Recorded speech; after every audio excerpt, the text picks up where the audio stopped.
Hi, this is Paul.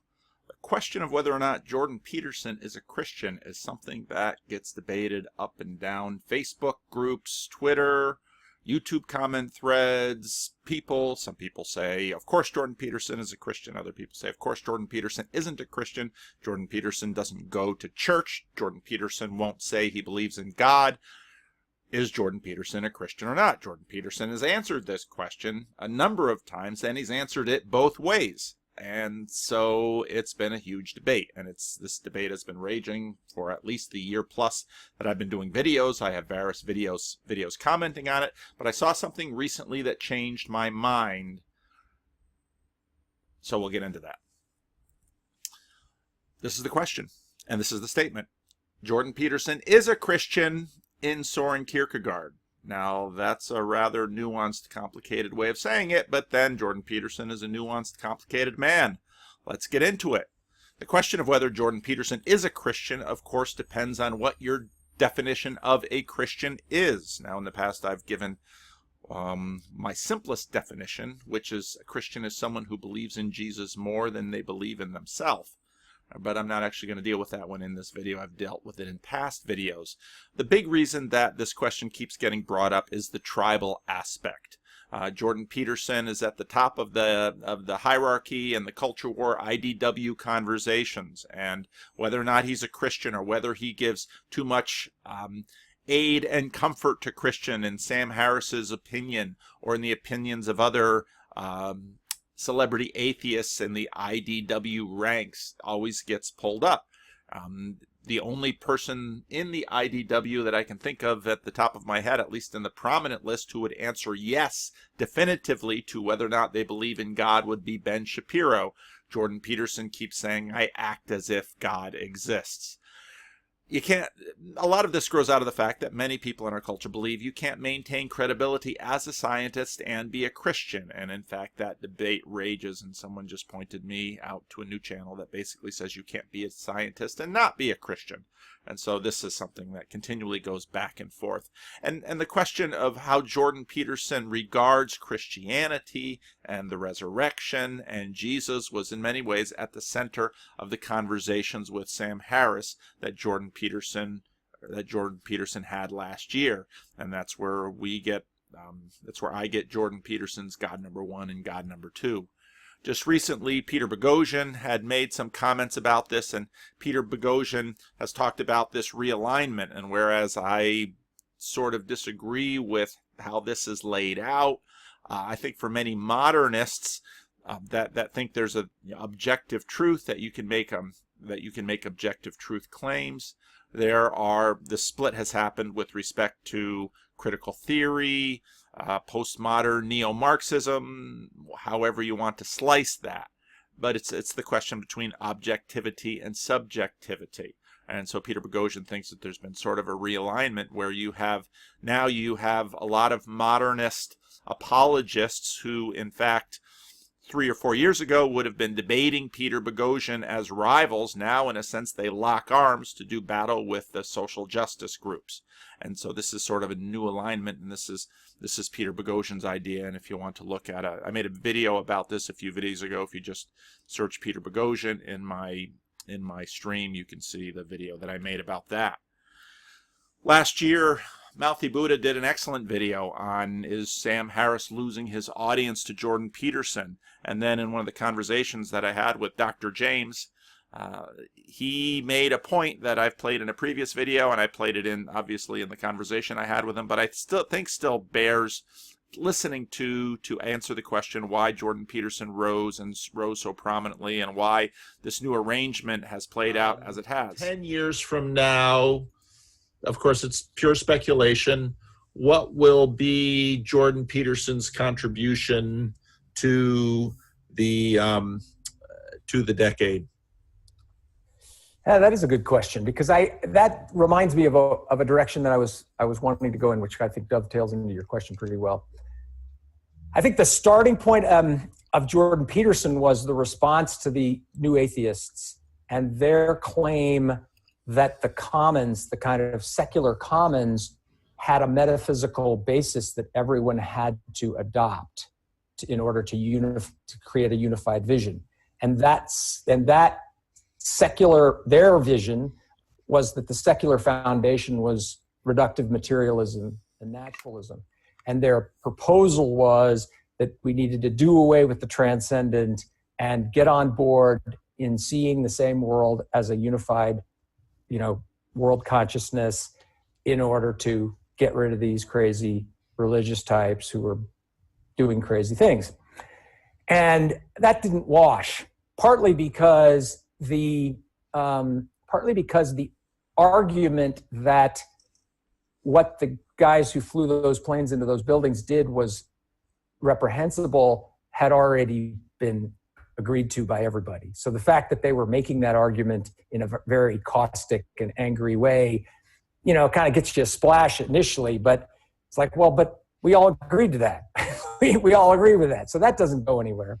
And then in the back of it was this metaphysical claim. That is to say, before, the secular commons was respecting everybody's individual metaphysical commitments, including transcendent ones. And it was allowing those to exist. I mean, the Puritans didn't come to America to give up their Puritanism. No, they did not. Right. So that's the wrong vision of the commons. That is to say that we need to go to Tyson, the guy who did Cosmos, very explicitly says this in that series, that what we need is the common vision. And the source of that common vision is scientism, let's say. Yeah. That's the common vision. That'll unify us. That'll allow us to have conversations together and do good things. And that didn't wash because reductive materialism, naturalism, and a non-transcendent worldview can't be sustained in any kind of way. And so Jordan Peterson stepped into the breach of that. And then all of these metaphysical commitments that have their own version of a transcendent element to them, religious, spiritual, philosophical types, they all said, hey, he's our guy. So what you've got is a kind of a pluralistic group who are standing kind of facing the new atheists in a certain sense and saying, no, you're wrong about this. And that's a unified sense. So that's the first phase here, that people feel unified around Jordan Peterson. But the question that I have as we move forward is, what are we going to do with the plurality of that group of people who are looking to Jordan Peterson as their voice, as their univocal, as their singular voice? And I don't have an answer to that, but that's something I look for, is what not to diss my own religious tradition, but I mean, there is plurality in Yes. Protestantism. And we can't offer the thing that the new atheists were offering, and that's singularity of viewpoint. Right. I'm not saying that's a good viewpoint. I'm just saying what do we do with that? I don't know. So it's kind of weird me watching me drinking out of my water bottle. But the point that he made was that everything kind of coalesced around Jordan Peterson. And then when people coalesced around Jordan Peterson to a certain degree, against the celebrity atheists, but then against also the tide of identity politics, postmodern neo-Marxism, critical theorists, this whole group. And so in some ways, the IDW is sort of a coalition against. Okay, but is Jordan Peterson a Christian? Because that label then would sort of locate him. And a great many people have said it's a good thing Jordan Peterson doesn't go to a particular church, because Jordan Peterson couldn't function as he's functioning with respect to the whole group if he went to an Orthodox church or a Roman Catholic church or a Protestant church, or even if he would come out and say, I'm spiritual but not religious, or I'm a practitioner of Buddhism, but again with all of the work that he does around the Bible, the biblical series, and all of this, it's it's so clear. We locate him in this Christian conversation. Now, Christian definitions of a Christian, just as Dr. James said here, there's a lot of them. Now again, my definition of Peterson, my best take on him is the unauthorized exorcist, and this comes out of the Gospel of Mark, where teacher said, John, we saw someone driving out demons in your name, and we told him to stop because he was not one of us. Do not stop him, Jesus said, for no one who does a miracle in my name can in the next moment say anything bad about me. For whoever is not against us is for us.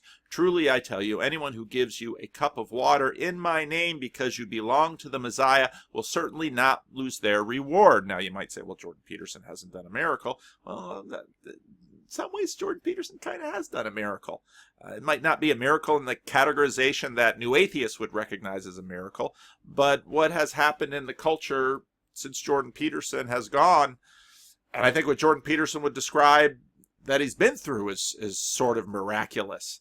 Now, and the number of people who've become interested in the Bible and Christianity is sort of miraculous. And so Jordan Peterson, for me, is the unauthorized exorcist. But I want to read a little bit more of the passage, because this will get into the clip I'm going to show of Jordan Peterson. If anyone causes one of these little ones, those who believe in me, to stumble, it would be better for them if they had a large millstone were hung around their neck and they were thrown into the sea. Yeah, some people always say, well, Jesus is just so nice. Well, this is Jesus. If your hand causes you to stumble, cut it off. It is better for you to enter life maimed than with 2 hands to go into hell, where the fire never goes out. And if your foot causes you to stumble, cut it off. It is better for you to enter life crippled than to have 2 feet and be thrown into hell. I want to check something here in the text here a second, because we're using English translations are a little tricky when it comes to the word hell, because, as I like to tell people, which kind of bothers them when I say hell isn't in the Bible, the word hell, it's because the word hell, it's usually Hades or Gehenna that gets used in the Greek New Testament for hell, and Hades and Gehenna are a little nuanced from hell. Hell is a Christian doctrinal construct that comes through the Bible. I'm not saying hell isn't biblical. I'm not a universalist. I'm not even an annihilationist. But it's important sometimes with these passages to see if we're talking Hades or Gehenna. Gehenna is the image of this valley near Jerusalem where the ancient kings had practiced child sacrifice, and it had become a garbage dump in the time of Jesus' work in the New Testament. And so I just wanted to check on that reference. So back to the text. So we can just slip Gehenna in terms of hell here. If your eye causes you to stumble, pluck it out. It is better for you to enter the kingdom of God with 1 eye than to have 2 eyes and be thrown into Gehenna, where the worms that eat them do not die, and the fire is not quenched. Everyone will be salted with fire. Salt is good, but if it loses its saltiness, how can you make it salty again? Have salt amongst yourselves and be at peace with one another. That's a complicated text, but what I wanted to point to was Jesus' severity and the stridency of Jesus' warning. This is going to be important when we come to playing the clip of Jordan Peterson. So, Christian definitions of Christians. Christians have been debating this kind of thing for a very long time. Christians feel a certain right to define their own tribe. This is what I feel a Christian is. And in many ways, some of the different segments and separations within Christianity can be noted not only in terms of what they believe with respect to what a Christian is, but destination, who is included, who is excluded, so on and so forth. Christians feel a certain reticence about doing so definitively with individuals, however, because God alone is the one who finally judges. Some Christians have this reticence, other Christians don't. And this is based partly on, again, Jesus' own words here in the Gospel of Matthew. Not everyone who says to me, Lord, Lord, will enter the kingdom of heaven, but only the one who does the will of my Father who is in heaven. Many will say to me on that day, Lord, Lord, did we not prophesy in your name, and in your name drive out demons, and in your name perform many miracles? Then I will tell them plainly, I never knew you. Away from me, you evildoers. Therefore, everyone who hears these words, now pay attention, this is from the Sermon on the Mount. This is about the only one of the few places in the New Testament that Jordan Peterson likes to go to. Therefore, everyone who hears these words of mine and puts them into practice is like a wise man who built his house on the rock. The rain came down, the streams rose, and the winds blew and beat against that house, yet it did not fall, because it had its foundations on the rock. But everyone who hears these words of mine and does not put them into practice is like a foolish man who built his house on the sand. The rain came down, the streams rose, and the winds blew and beat against that house, and it fell with a great crash. When Jesus had finished saying these things, the crowds were amazed at his teaching, because he taught as one who had authority and not as their teachers of the law. Now, again, listen for this when I play Jordan Peterson discussing with Dennis Prager whether or not he believes in God. American evangelical individualism, this version of Christianity. You're a Christian if you believe in God. Going to church doesn't make you a Christian any more than going to McDonald's makes you a hamburger, Keith Green said in one of his more famous songs. Many American evangelicals, if they believe Jesus is their Savior, whether or not they go to church, whatever they do with their lives, they try to be good people. Then if this is the case for them, then they're saved. Maybe they were baptized, or maybe their grandfather was baptized. And this has been true in America for a long time. Now, this is passing with the rise of the nuns, which N-O-N-E-S, which I talked about in the video I did about Nathan Jacobs, and I'm trying to line up a conversation with him, which should be a lot of fun. So, but many people in America, especially from the Bible, but especially from the Midwest, this is sort of the default position that, well, I believe in God, I'm a good person, I do the right thing, I don't cheat on my taxes, I don't cheat on my wife, therefore I'm a Christian and I haven't killed anybody or something like that. But whether or not they go to church or not, they consider themselves Christian. Now, Roman Catholicism, of course, has had a strong tradition about there's no salvation outside of the true church. And they, of course, themselves, along with everyone else, considers themselves the true church. And throughout church history, there's been a whole lot of excommunicating going on. The Pope excommunicated the Eastern Orthodox Church, the entirety. And I don't know if the patriarchs returned the favor to the Pope, but that generally was how it went. In fact, when there were multiple popes, they excommunicated each other. And the fear of excommunication and the threat of excommunication brought emperors to their knees back at the height of Christendom.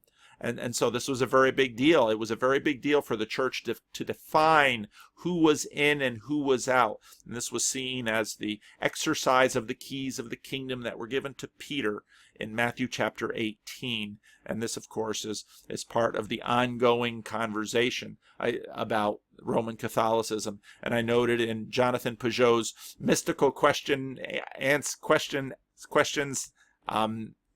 and answers in May, he touched on the papacy, and I thought his answers were quite interesting.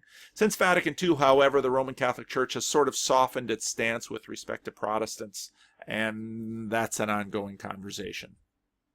Jonathan Pageau, of course, and I should have another conversation with Jonathan coming up at some point. I should probably just email him and say, John, let's put something on the calendar, because I listened to a number of videos with Jonathan in it recently, and it's been really helpful to try to figure out how John sees the world, and also I've been listening to more Orthodox stuff to try and get my mind around how the Orthodox Church works theologically and ecclesiastically and philosophically. Participation in the church is vitally important, and I'm thinking about probably the next monologue video like this that I do will probably have some Vervaeke and some stuff from an Orthodox father. Participation in the church, liturgy, Eucharist aligns you with the pattern of God in the universe.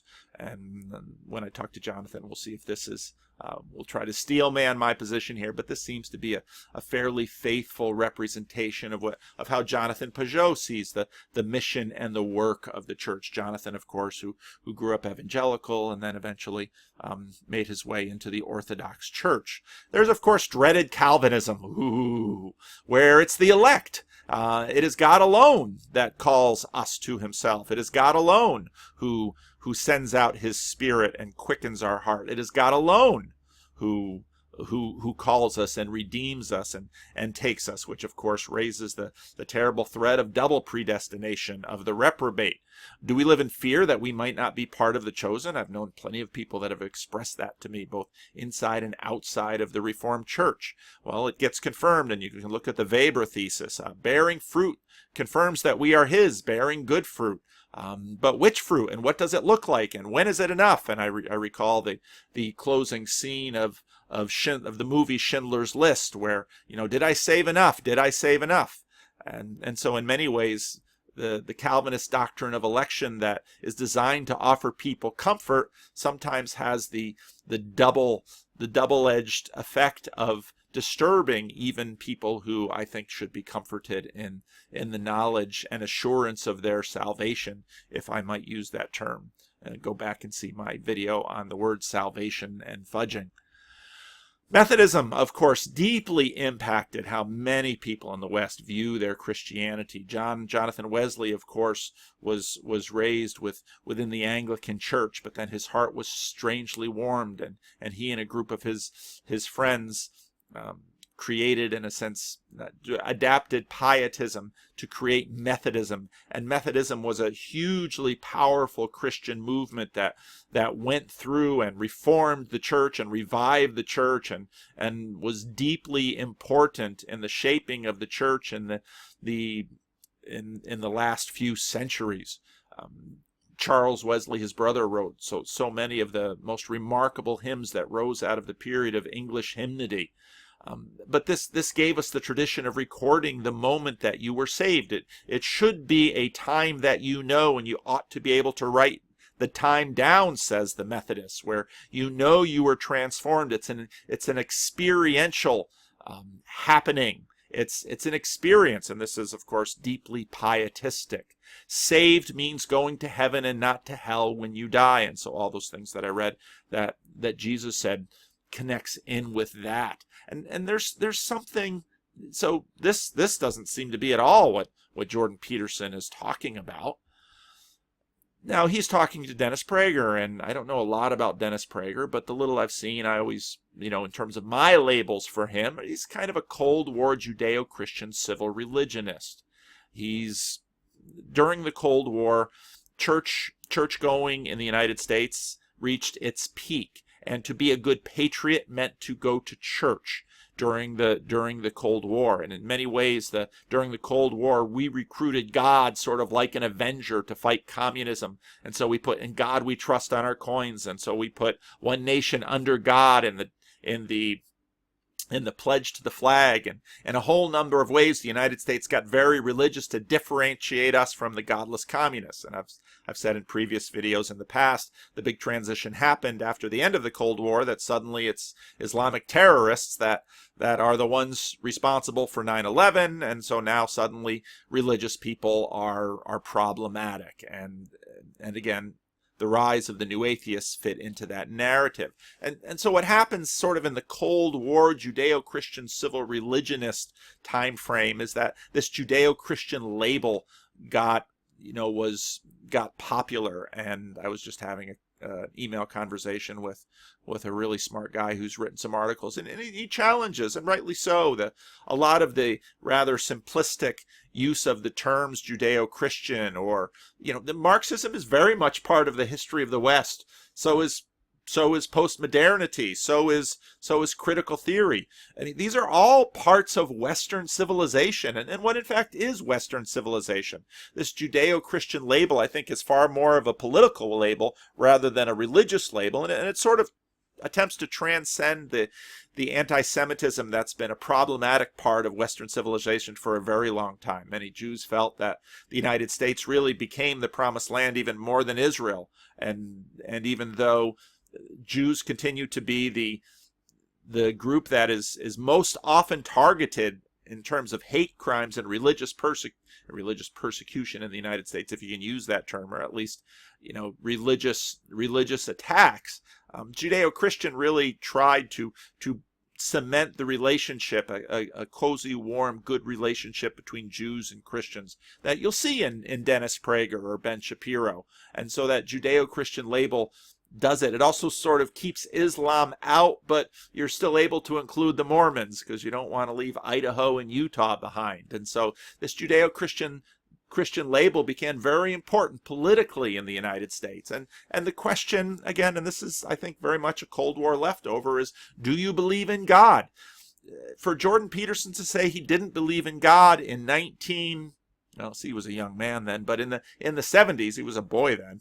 In the 70s was a very different question in the 70s. And of course, in the 70s, you had the rise of the born again movement in the mid 70s when Chuck Colson becomes born again and Jimmy Carter becomes born again. And this fits very well into the Methodism, where you have sort of inactive Christians suddenly get gripped by the Spirit. And of course, Pentecostalism grew tremendously in the latter half of the 20th century in the United States. And so this whole wave and understanding of what a Christian is, a Christian, when Chuck Colson, again, read his book Born Again, which is a terrific book.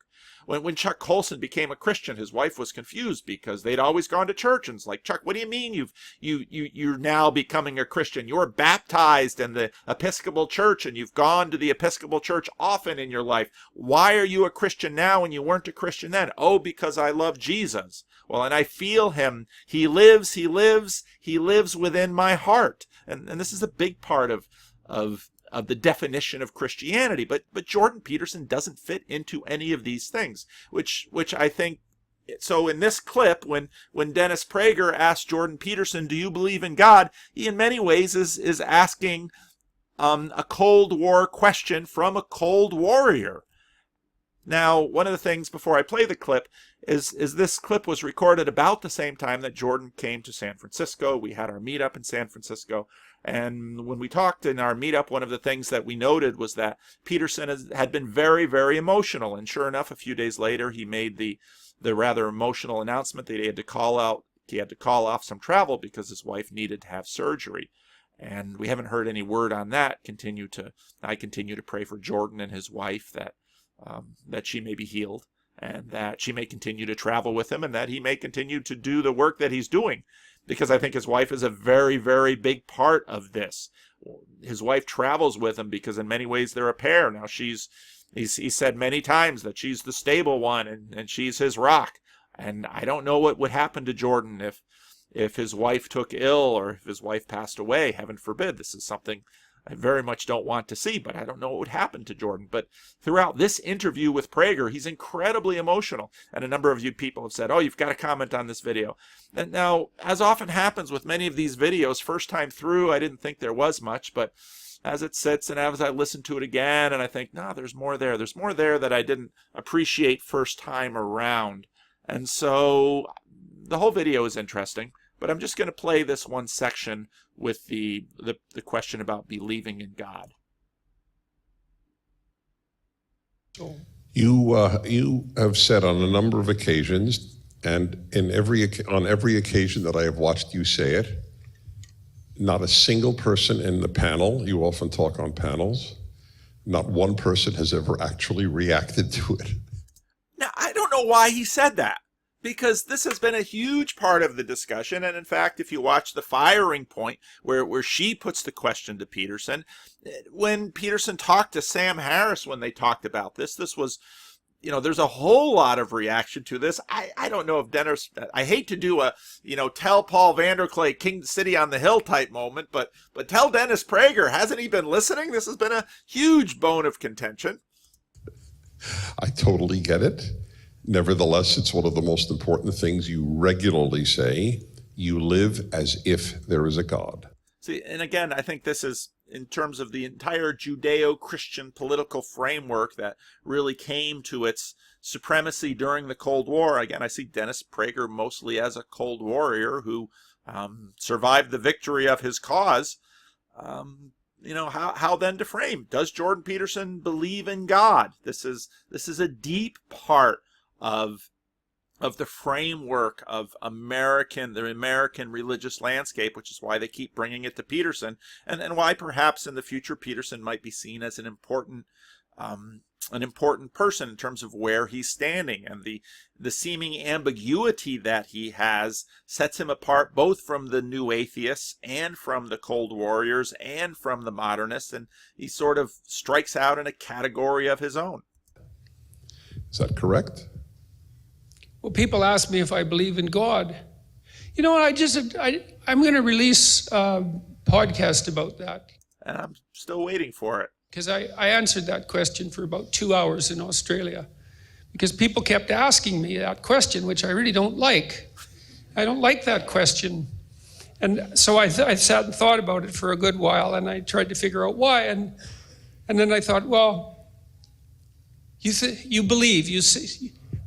I thought, who would have the audacity to claim that they believed in God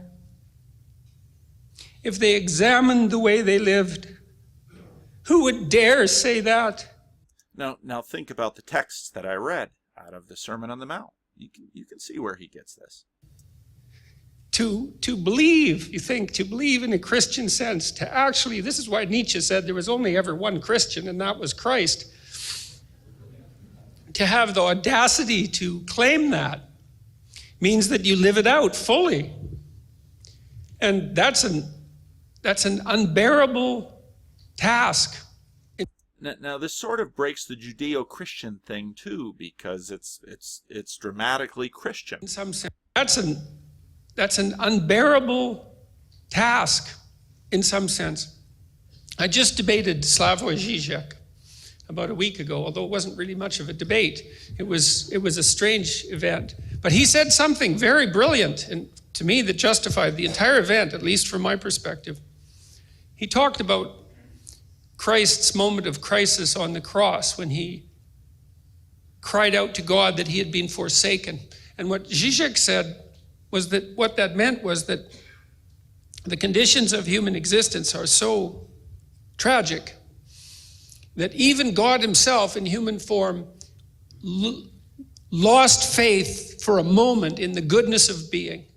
And now again, this is Žižek was quoting G.K. Chesterton, and I think it's worthwhile hunting that down in Chesterton's Orthodoxy, where this can be found, to find how Chesterton frames it. And I thought that was a remarkable observation because, well, if God himself would lose faith under such conditions, what would you expect from normal human beings confronted with what we're confronted by? And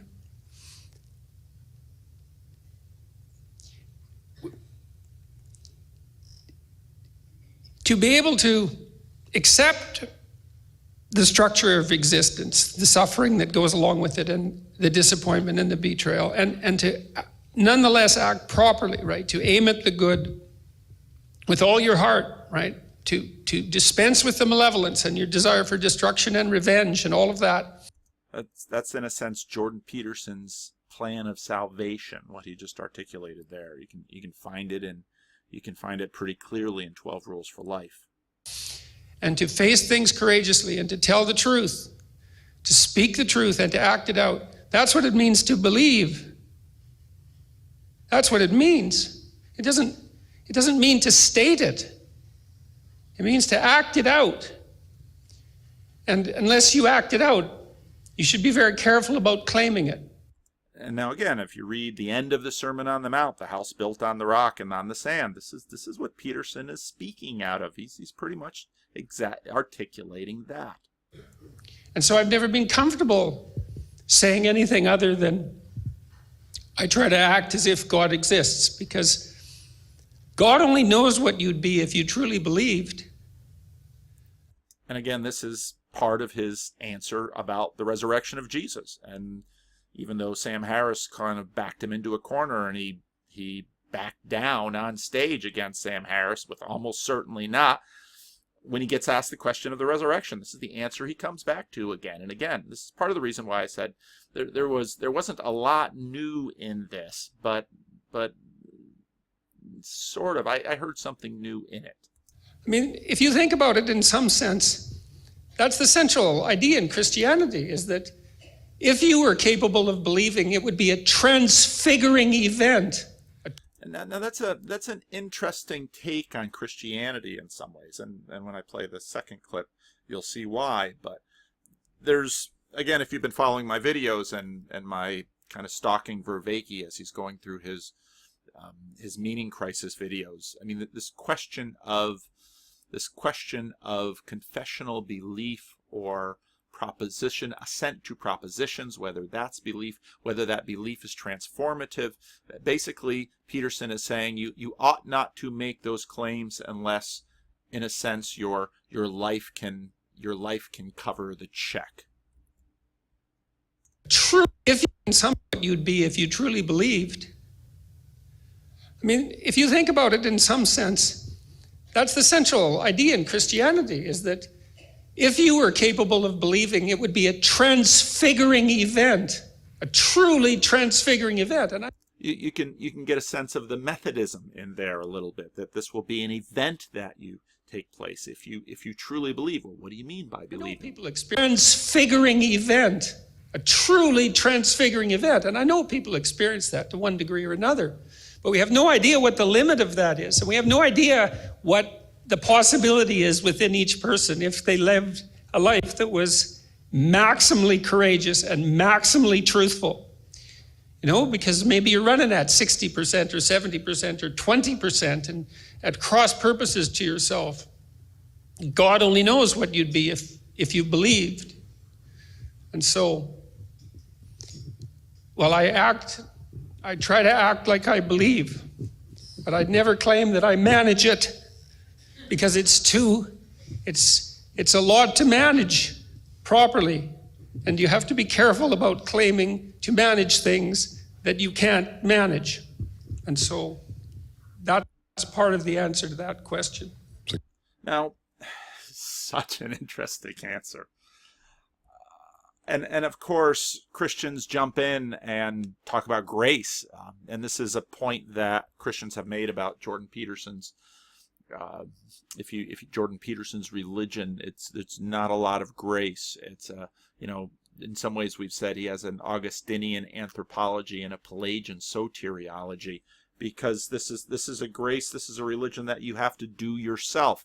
And of course that's going to play off different elements and different aspects of the diversity of Christians in different ways. So this is a subtle and complicated answer, and on one hand, believing, acting as if, is via pragmatism a reasonable facsimile for what Christians mean as believe. But this answer can also be deeply sanctimonious. In some ways, he might be saying, he's a better Christian than anyone who claims to be a Christian. I saw on Twitter somebody's snarky answer. I think it was the distributist to PSA Sitch when he said, denying you're a racist is racism, and in a sense, claiming Christianity is a failure to be a Christian. That's almost what his answer says. Now, I don't think he means it in that spirit, but people listening to this who are Christians might say, now wait a minute, Jordan. A little bit later, you'll say that you'll remind us that Nietzsche said something that Christ was the only true Christian. Actually, I think it was a little bit before. I didn't play the clips up until it. But there's something in this that's going to bother some Christians and say, oh, so if you actually claim to be a Christian, then you're an insufficient Christian. It almost gets to the point of the great.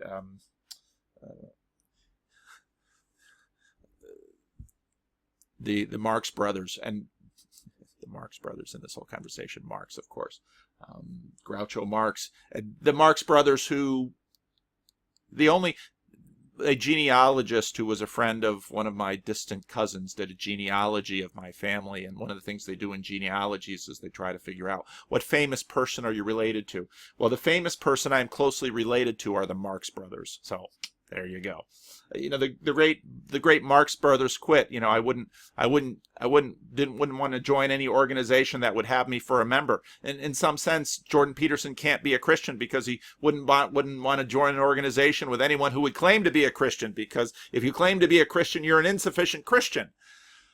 I don't think he's saying that, and I don't think he means that. But that's kind of an interesting it's, if I were having a pastoral conversation with Jordan and he and I were in my office alone, I might say, well, Jordan, it's kind of an interesting answer because in a sense you're calling out all other Christians. And okay, fair enough, but it can be an awfully, it's kind of a humble brag. It's kind of a strange way of setting yourself apart from the rest. But he's just made everyone who says they believe in God a hypocrite, in a sense. So, but again, I don't think this is his intent, but this is a subtle and complicated answer.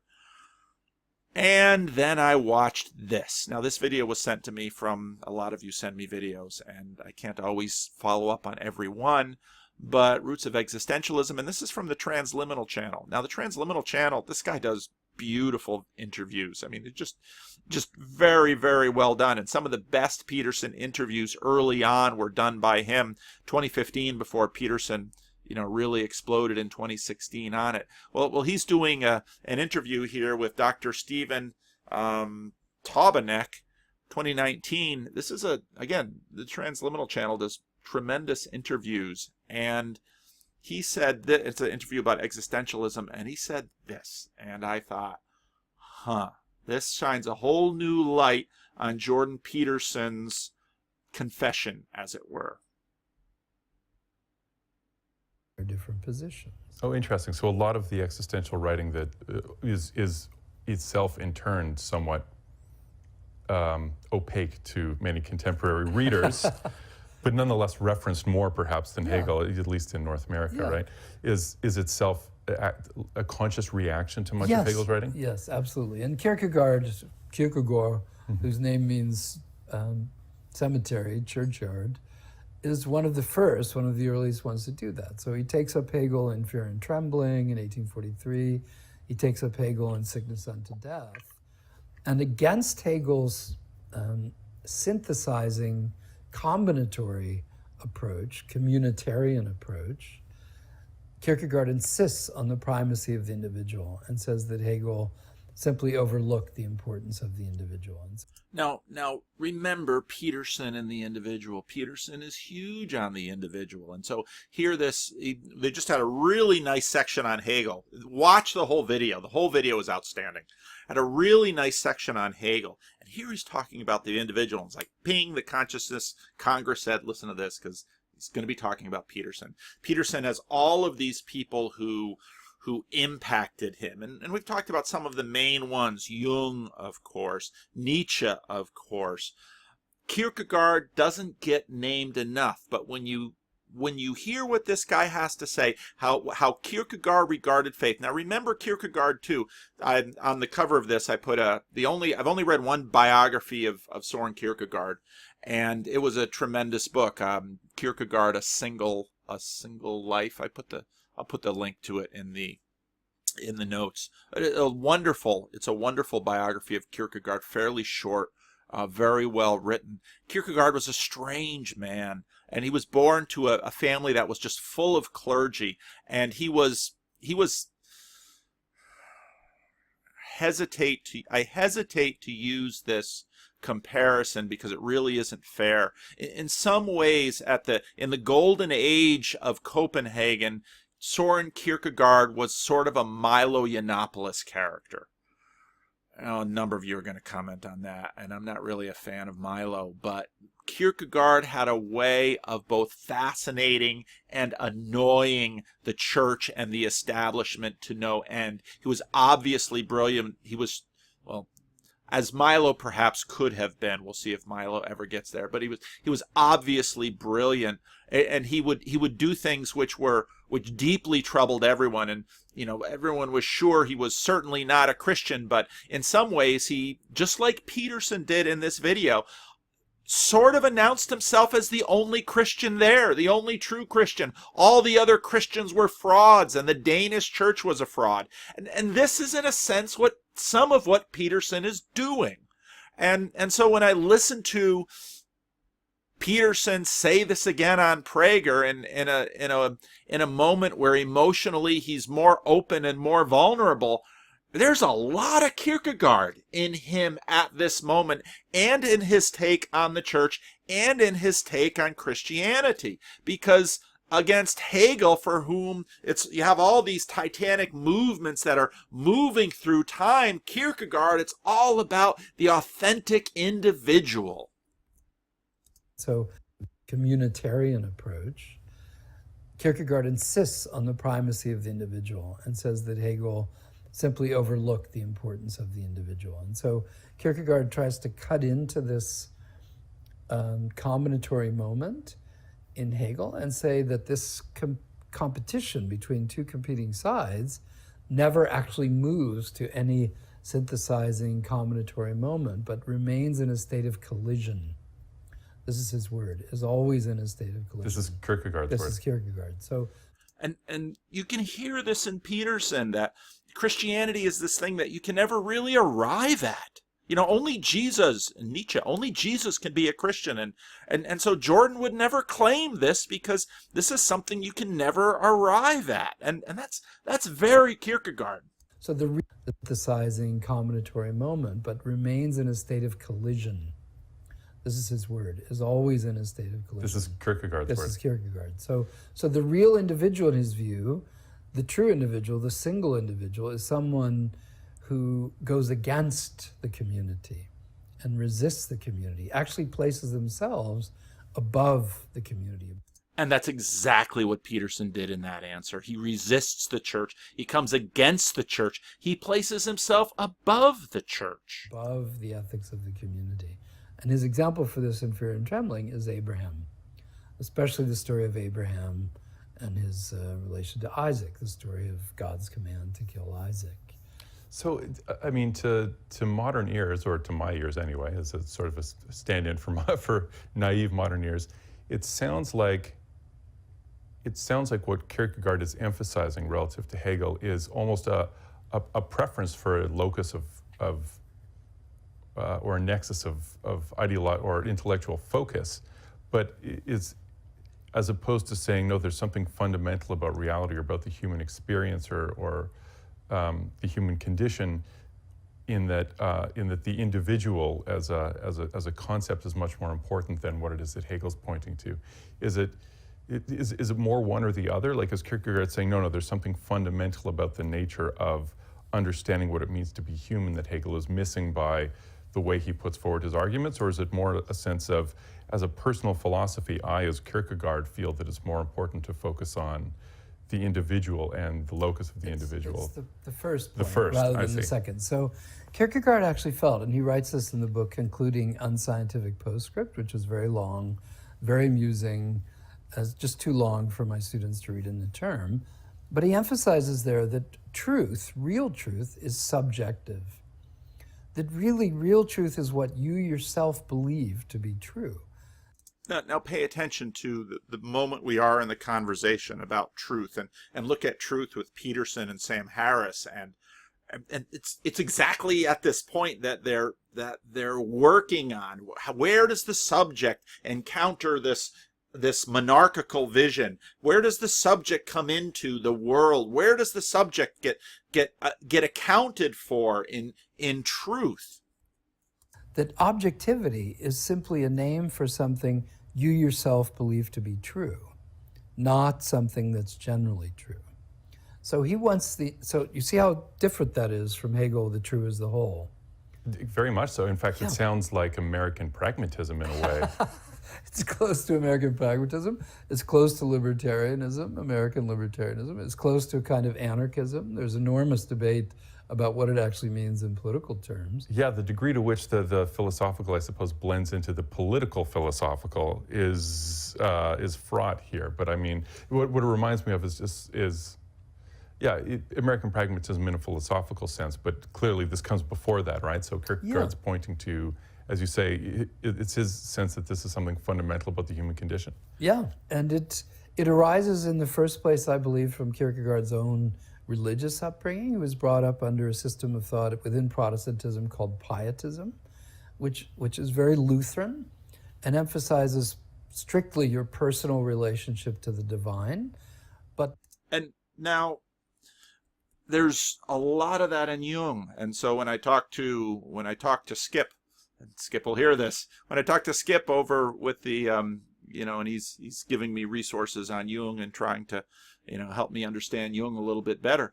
When Jung says, I don't believe, I know. Well, this is deeply at the heart of pietism. This is Chuck Colson, who'd been baptized Episcopalian and gone to Episcopal Church, and suddenly now he knows Jesus firsthand. He lives within my heart. This is Methodism, strangely warm. This is pietism. And so part of why Peterson is so hard to track is there's so many of these streams come into him, and so he's got the kind of mythopoetic from the Orthodox, but he's got the pietism and the evangelicalism and the frontier evangelicalism, the rough man from Alberta. So he's got all of these strains come in, and so he's a pietist in a sense, because it's his individual revelations, sort of as a Jungian. It's these visions that he's had. It's the dreams that he's had.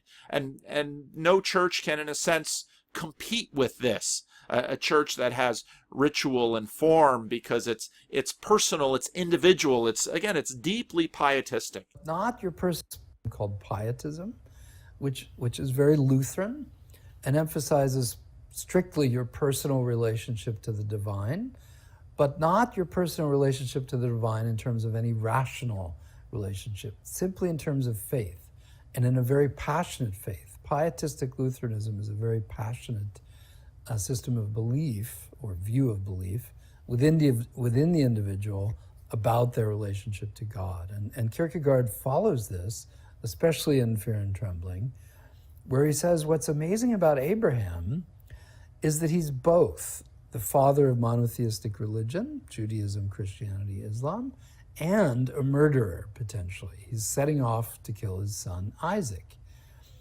And he investigates the story in the Bible. It's also in the Quran. He says, what must Abraham have been like? And he argues there that Abraham went forward out of faith, out of passionate faith, into a position that brought him into anxiety, distress, and paradox. There's Peterson. Anxiety, distress, paradox. It's exactly what he's saying in this. This is what faith is for Jordan. Now, this stands in such contrast to so many religious traditions, even my own, the Heidelberg Catechism. What is your only comfort in life and in death? That I am not my own. That faith is so often a comfort, and faith is seen as comfort and consolement and relief and security. But Peterson, like Kierkegaard, faith is insecurity and struggling and straining. It's carrying that cross up the hill, and God only knows what's going to happen if he doesn't make it. This is Peterson. I heard this, I thought, it's Kierkegaard. That's who Peterson is in many ways with respect to the church here. So it wasn't a happy, comfortable kind of faith. It was a stricken faith, right? A faith built on powerful suffering. Which is sort of the inverse of the... And now, if you read 12 Rules for Life, perhaps in our conversations with Peterson, partly because it's a strange thing to say for a guy who's been out there on the stage so much, but there's a personal side of him. He's very open and discloses a lot, especially with respect to the suffering that he and his wife and his daughter went through. I mean, there's little to compare to watching your child suffer. And how many times as a parent wouldn't you have gladly stepped into the role and taken that suffering from your child? I'm speaking tonight at a C.S. Lewis organization on Jordan Peterson. And you read chapter 12. It's kind of a strange application for when you see a cat on the street, pet it. But that chapter is mostly about Michaela and the suffering and everything that he went through. And so here's this guy who's tortured during the Cold War by anxiety about the world going to blow it up, and then he grows and he and his wife have a wonderful child, and then she suffers, and the pain and the turmoil and the struggle, and in many ways, parents, it's strangely that I'm not going to say more or less because you can't quantify suffering in that way, but parents suffer differently because they bear within them always the haunting of responsibility. If we had done something different, if anything could have been avoided, anything could have been done to avoid Michaela's suffering, and so it's, of course he's tortured, and this is faith for him. And absolutely, there's no question that this is a part of the Christian faith. Another part is also comfort, but this is Kierkegaard, and Kierkegaard, who's in the Danish church at the height of its power, just decries it and says, you know nothing of faith because you have no suffering. And it's a strange way for people who identify with a man bleeding, bruised, mocked, and stricken on a cross, abandoned by God. Of course it was this Chesterton quote that grabbed him. Of course it grabbed him. This is his Kierkegaardian Christianity. This is an aside, but it's sort of the inverse of the kinds of faith and uplifting spiritual self-help sort of stuff that you hear in today's day and age, right? Where everything is supposed to be positive and reflection of positivity, That's right? So there's something much more, I suppose, pessimistic. Would that be the right word? Well, I wouldn't say it's pessimistic. It sounds very pessimistic, and it sounds very much negative. I mean, at the core of my being, it sounds realistic, but Yeah, and that's what he said. That's what he was saying. He's saying this is what real faith actually involves. Right. To really believe in God takes an enormous stress. It puts you into a state of anxiety because what's the evidence? How can we really believe in a God? There you go. This is exactly what Peterson said. Yeah, to believe in God puts you into anxiety. He's not going to answer this question because he's anxious about it. And that's what it involves. Right. To really believe in God takes an enormous stress. It puts you into a state of anxiety because what's the evidence? How can we really believe in a God? What's the evidence? How can we really believe? How could he dare say he believes in God? He can't say that. None of us can say that. And that's actually involves. Right. To really believe in God takes an enormous stress. It puts you into a state of anxiety because what's the evidence? How can we really believe in a God? And then to try to follow what God says puts you into a very paradoxical state because how do you know what God actually says? Has he actually spoken to you? Are you on the line with him? How do you actually know this? And how do you know what to do? So Kierkegaard is mounting a very powerful argument about faith as a passion. He says this at the end of the first section of Fear and Trembling. Faith is a passion. All humans are passionate beings. And so the important thing to think about faith is that it is not simple, happy, easy, comfortable, but that it's driven, that it'll drive you into a state of anxiety. There it is. It's Peterson all over the place. It'll drive you into a state of distress. In Sickness Unto Death, he actually says it'll drive you into a state of despair. So the picture actually deepens at that point. It becomes even more fraught, even more troubling, even more concerning. What he was doing was looking at the Danish church and state at the time. He was in Copenhagen and writing in Denmark. There seemed to be this very happy relationship between church and state in Denmark. It's the 1830s and 40s in Denmark are known as the Golden Age. And Kierkegaard was criticizing this state for being superficial. He was saying it led to a very superficial understanding of what real faith actually involves. Real faith involves committing yourself to something impossible that you think nevertheless could be possible somehow. So it involves pretty much exactly what Peterson just said. It's committing yourself to something that's impossible but could be possible. This is exactly his answer again and again. Real faith involves committing yourself to something impossible that you think nevertheless could be possible somehow. So it involves a kind of double movement, believing in, the impossibility of the possible, something like that. Mm-hmm. Right? And you see how that goes right against the social nature of the church and the comfortable nature of church on Sunday and that sort of thing. It drives the faith inward and forces you to confront what it is you're really believing and why you're really believing this, right? Now, it's nice you mentioned American pragmatism. Actually, Charles Saunders Peirce is writing a little bit after Kierkegaard's life, and he doesn't quite make it as dramatic, as melodramatic as Kierkegaard makes it. But he does make it an important issue, the question of truth for the individual. And what counts as true is what counts for the individual to a certain extent. He tries to set up. There it is. Again, Peirce, pragmatism, Peterson, what counts for the individual. This is what counts. The law. He makes it an important issue, the question of truth for the individual. And what counts as true is what counts for the individual to a certain extent. He tries to set out the logic of that. Peirce is still quite committed to a kind of scientific understanding of truth, as against Kierkegaard's faith-driven understanding. But they're moving in sort of parallel directions, I would say, along similar tracks. So there is a kind of overlap there.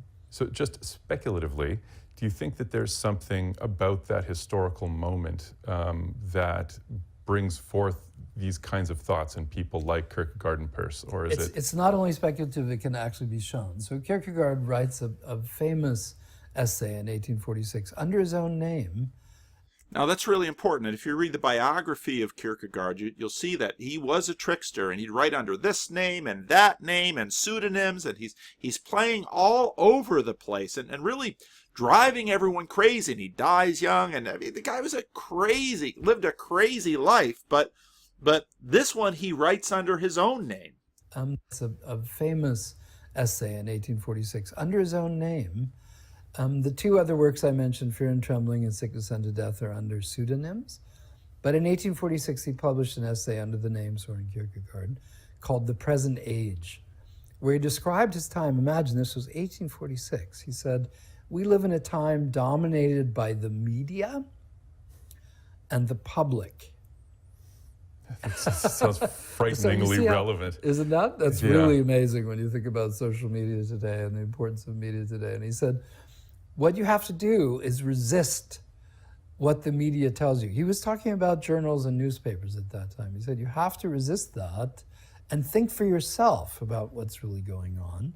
The media has created a monster, he says, called the public, which media wants you to believe is real. But who is the public really, he asks in 1846.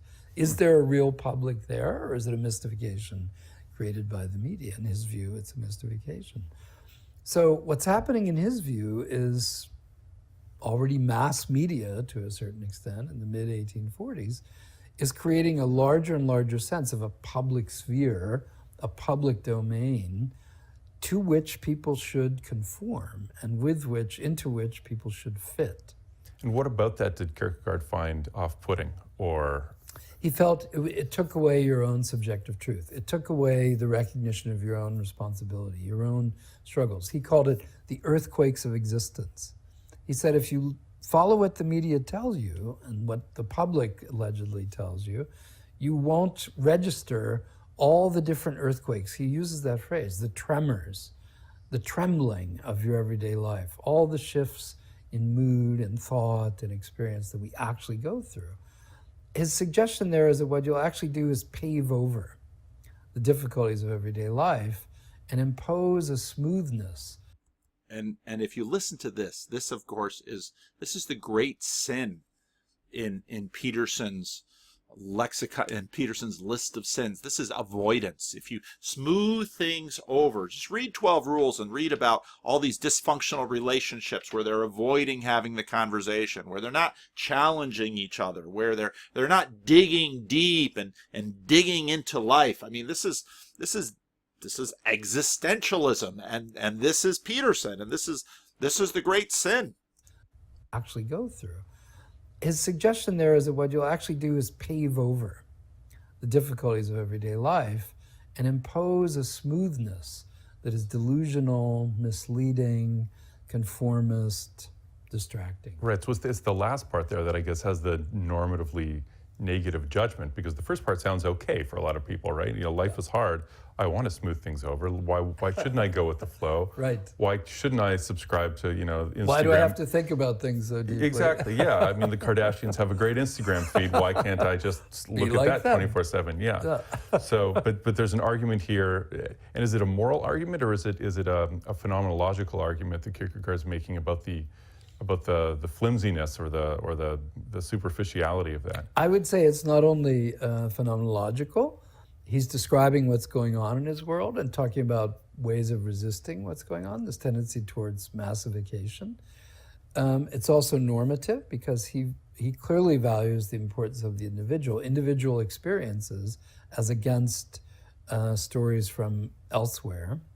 But it's also political, because he sees this conformism occurring in Denmark exactly between the Danish state and the Danish church, enforcing implicitly, but also through various organs like their journals and newspapers, enforcing a kind of conformity that's taking away every person's individuality and individual experience. And this is already 1846. Is it a presaging of totalitarianism in that sense? I mean, that's an anachronistic reading, I suppose, but is some of the anxiety that Kierkegaard's expressing, anxiety that comes along with seeing the beginning of a state formation that was sort of unprecedented to that point where the state has so much power because of the printing press, because of its alignment? Now again, Peterson's the great fear is, you know, the revival of totalitarian states. And in many ways, when you hear Peterson talk about the church, you almost get the sense, which if you're in the church, it's sort of laughable. You almost get the sense that, well, churches are little mini totalitarian communities. And the churches certainly can be that. Churches can be very totalitarian in many ways, but often when I listen to Peterson talk about the church, you get the sense that that's exactly what he thinks churches are, and the lying pastors. And again, this is Kierkegaard, and this is, you know, this is where this is lining up. Now wait to see who he mentions next in the list. With other normative systems in society like the church, that I guess simply had not yet quite been. It was still fairly unprecedented in European society. That was the moment in history, I suppose, where it was all congealing, right? He didn't use the phrase totalitarianism, and he didn't criticize notions of totality. But I do believe this is the track he's on. He's criticizing the overwhelming conformism in state formations, media formations, church formations that seem to be congealing around this time. Right. The interesting thing about it is, at that time in the 1840s, it was a convergence around the thought of modernity, the thought of the priority of science, of technology, of business, of organization. Now, go back to my conversation with Dr. James. This is the vision. Okay, this is the vision of modernity. This is the vision with reductive naturalism, where now with reason we can establish for ourselves here on earth the kingdom of heaven. And that's very deep in Hegel. Hegel believed that all of this comes together, and Geist and mind are all one, and the earth will be full of, everything will be the same once we finally reach the pinnacle. And Kierkegaard stands out of this and says, I'm not going along with it. You can put me in jail and I won't eat. I'll do a hunger strike. This is Jordan Peterson protesting C16. Of calculability, of regulation, or the convergence around the thought of modernity, the thought of the priority of science, of technology, of business, of organization, of calculability, of regulation. So Kierkegaard, I'm going to put him forward as one of the great precursors of what I would call modernism, which thrives on resisting modernity by saying that underneath modernity, something else is going on that you need to be aware of. And the great, he doesn't write about this, but the great symbol of modernity in the mid-19th century is a building in London called the Crystal Palace that was put up in 1850 by Queen Victoria and some of her architects. And this was meant to celebrate British technology and science. It was sort of the perfect utopian building, meant to show how far British science and technology had gotten and how successful they were at bringing everyone together. Kierkegaard didn't comment on this, but he has a sense of that kind of vision that he's resisting. It's really Dostoevsky in 1864, 9 years after Kierkegaard died, in the Notes from Underground, in his character, the Underground Man, who attacks the Crystal Palace and says, you think this is so great, you think this is so positive, everything seems so wonderful there, but look at what you're actually doing. You're taking away, Dostoevsky, in the voice of the Underground Man, says you're taking away freedom. You're taking away the power of the human will to do something even contrary if it wants to. You're imposing a conformist kind of thinking around the values of business, science, and technology that is reducing human freedom. So is what Kierkegaard and then to a greater degree Dostoevsky, what they're resisting, is it the emergence of the intertwining of these various facets of modern life into what was becoming the new sort of socio-political unit that was migrating away from, let's say, church and empire into something more like nation and state? Yes, that's a great way of describing it. And this comes out perhaps even more vividly in Nietzsche's response to the establishment of the Second Empire in Germany under Bismarck. Nietzsche's very critical of this moment, whereas many people in Germany at the time, under Bismarck, the Second Empire, were very happy, were very celebratory. They felt, this is great, we're a modern state, now we're a modern empire, now we can compete with the British and the French and the Russians.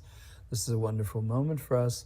Nietzsche attacked this violently, following the lines, the suggestions that Dostoevsky and Kierkegaard had set out, criticizing the conformism and the uniformity, the calculability that was arising from these modern notions of nation and state, still enshrined in the empire at this time. Right. But the seeds of the modern nation or the modern state were already appearing at that time. And it really wasn't, so just to finish the point, there was a critic, Georg Brandes, who in 1888 said, after he'd read some Nietzsche, Dostoevsky, and Kierkegaard, said, you know what? These three writers are all moving in similar directions. They all need to be seen as criticizing the modern world and what's happening in the modern world. Watch the whole video. The whole video is tremendous, and Transliminal does a tremendous job. And I saw that and I thought, I know what kind of Christian Jordan Peterson is. He's a Kierkegaard. But now I was going to make some comments on his talk with Milo in this, but I want to finish listening to Sitch and Adam go at it. But Kierkegaard is no trickster or Peterson is no trickster like Kierkegaard was. Though Peterson continues to give certain people fits. But this vision of Christianity, this vision of faith, this vision of what authentic faith is, this vision of you cannot rest, you will be heaving that heavy cross up the hill to the city of God, and you'll be doing this until the day you die. You have this cross to bear, and you'd better face it, and you'd better not avoid it, and you've got to face up to the terrible existence of being, and plant your feet and put your shoulders back. And now Kierkegaard is far more the trickster, but Jordan Peterson is in a sense the Prussian soldier working his way up this hill. Fascinating, but that is faith for Peterson. And all of these elements of Kierkegaard are right there in Peterson. I never saw it before, and I saw this video on Kierkegaard and I thought, there's Peterson. There's Peterson. Now, this, of course, will not satisfy the debate. And again, tonight I'm going to be talking about Peterson and C.S. Lewis, unless and until Peterson joins a church, which I don't think he will. He's going to continue to play in the space of Kierkegaard. He will use tribal dynamics to disrupt Christian tribalism, which isn't a bad thing, because these tribalism within Christianity is something that Jesus in the Gospel of John is clearly not happy with, and Paul in 1 Corinthians is clearly not happy with, and so this is something that Christians must struggle against. And he will both tease and troll dogmatists of many varieties about his identity. But bang, Kierkegaard, there it is, blew my mind. Jordan Peterson is a Christian in Soren Kierkegaard. That is how he is. And so I'm going to have to, this has reframed my thought about Jordan Peterson's relationship with Christianity. Now, I know a lot of y'all are going to have thoughts on this, so go ahead and put them in the comments, and I can't wait to see what you have to say.